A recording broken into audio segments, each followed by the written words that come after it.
I think this is a really interesting way to kick off, which is basically, Teresa, how are we all doing? Have we solved our biggest challenges? Does asset management now been around for about 15 years? The tools have been out there. There are people who've made a career of this.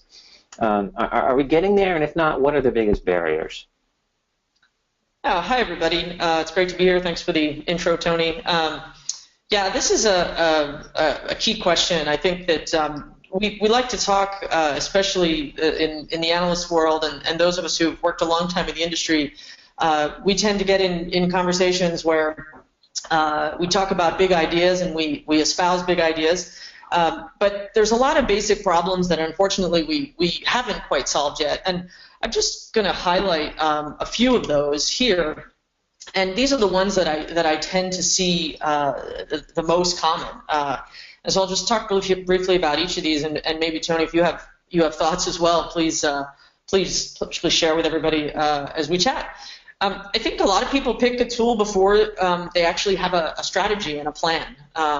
There's a sense among a lot of people that spending money on technology will solve problems, and often if you rush to buy something without doing the proper research and really being strategic about it, you're going to probably buy the wrong thing if you're not thinking about your use cases through and through. I think historically there's been a lack of executive support for DAM. That's changing, fortunately, and that's because of the fact that DAM is becoming a bigger part of the marketing toolkit. It's becoming a very central part of the marketing toolkit. It's very much a foundational engine for the marketing toolkit. So that lack of executive support is changing, but it's still not completely permeated in terms of actually getting executives behind fully, and so I still am seeing this as a problem, but fortunately it's starting to get solved. Lack of governance, I think, is still an issue, whereby we don't necessarily have a structure to support not just DAM implementations, but just broader digital marketing integrated toolkits, where we have lots of separate siloed projects without one big picture.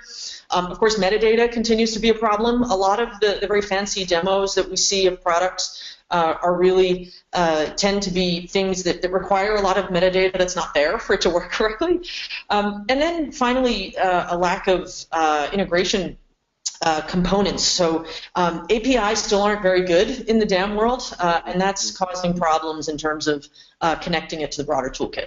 So we'll just... Yeah, it's interesting. None of these are necessarily like unique to DAM, but I think the last two are particularly germane right now. That everybody says metadata is important for any information management, but for DAM it's almost essential. I think you're right that these demos that we see sort of assume that you have really rich metadata, and if you don't, then obviously you really need to pause. And then the integration thing is a really big deal, because I think a lot of developers who are used to seeing richer APIs, more modern REST APIs, sometimes are surprised when they look at these systems. So yeah, really interesting stuff.